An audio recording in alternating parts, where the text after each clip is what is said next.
this is Elizabeth Thompson at USGBC here at Greenbuild 2023, and I'm here with Narada Golden from WSP, one of our platinum member companies. Narada, can you tell us a little bit about your role? I can. So I'm a senior vice president at WSP, and I'm also the national director of our Built Ecology team. Built Ecology is WSP's building sustainability team, and we focus on bringing sustainability, health, resilience, and equity outcomes in the built environment. Wonderful, thank you. I know you all do such amazing work, and one of the things that we're particularly excited about that you focus on is the sort of real estate portfolio scale. And I wonder if you could tell us a little bit about the work you're doing to sort of quantify impacts and help people to understand their portfolios. Yeah, so our team is a collection of architects, engineers, business folks, experts in construction, and for many years we've been working on buildings, green buildings, and kind of working with architects and developers to make those buildings better. For a while now we've been asking ourselves how we can increase our impact in the built environment, and so we've been thinking a lot about how we bring our expertise to many buildings, for building owners that might own hundreds or thousands of buildings, and focusing on building portfolios. One example of that, we're working closely with the New York City Housing Authority, so NYCHA, which has the largest affordable housing building portfolio in the country, and helped them to develop a plan and strategy for decarbonizing those buildings, so an interactive dashboard to help make decisions around their capital planning over the next 20 years. Great, and that's such important work to sort of understand your portfolio and know where to take it, know where the opportunities are, and be able to take that forward. And I know you do that at the campus scale also. Could you tell us a little bit about that? Yeah, so we've been doing some interesting work with higher ed institutions, and we're seeing this trend where 10, 15 years ago, a lot of higher ed institutions really kind of built their campus design and construction guidelines around LEED and around the very strong foundation that LEED has established. Now they're starting to ask themselves how they are aligning the way they build with their climate commitments. And most of them, their goals around net zero, achieving net zero by 2050.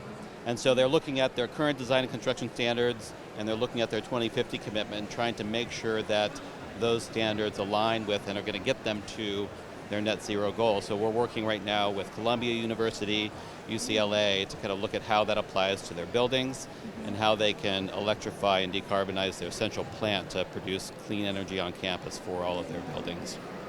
Great, thank you.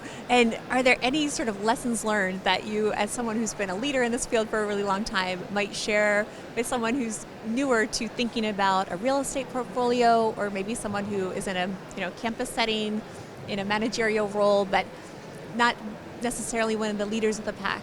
Are there any sort of like the first step that you might advise them on? Yeah, I mean, one thing to know is that if you care about improving the built environment, you're not alone. A lot of people work in positions where they're trying to improve, for example, at Columbia, trying to improve their buildings, and are not necessarily talking to and connected to other people on that campus. So one of the roles that we play as a convener, kind of like to help organize discussions to help them align how they build with their climate commitments, and really build off of the knowledge that exists on, for example, on that campus. There are a lot of people that know the buildings there, they know the campus, they know how their university works as an organization, how they make decisions. And so we really try to build off what is working, and then in some cases kind of reorient or realign decision making to help support their climate commitments.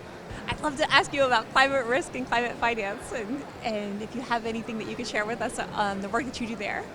Yeah, so we've been hearing a lot about this at the conference here. LEED, USGBC, the green building movement has focused on sustainability for a long time, and we're seeing a real need to align the way we're thinking about climate risk with how we think about green buildings. There's been a lot in the press about that recently, and we're also seeing a lot of legislation here in the US, in Europe, and abroad trying to advance the built environment to kind of address climate risk and climate finance. And so we have been working with here in DC with IFC, which is the kind of the lending branch of the World Bank, to help assess the quality, completeness, and accuracy of decarbonization plans that real estate developers and real estate companies are developing to try to help them achieve their climate goals. So, and there are a lot of investors out there looking to support companies that are set up to deliver on their decarbonization commitments. And I think this is an area where we're going to see a lot of acceleration and kind of maturity in the market over the next 5 to 10 years. Great. Thank you so much. Well, thank you for your time today, and thank you for all your leadership over the years. Thank you very much.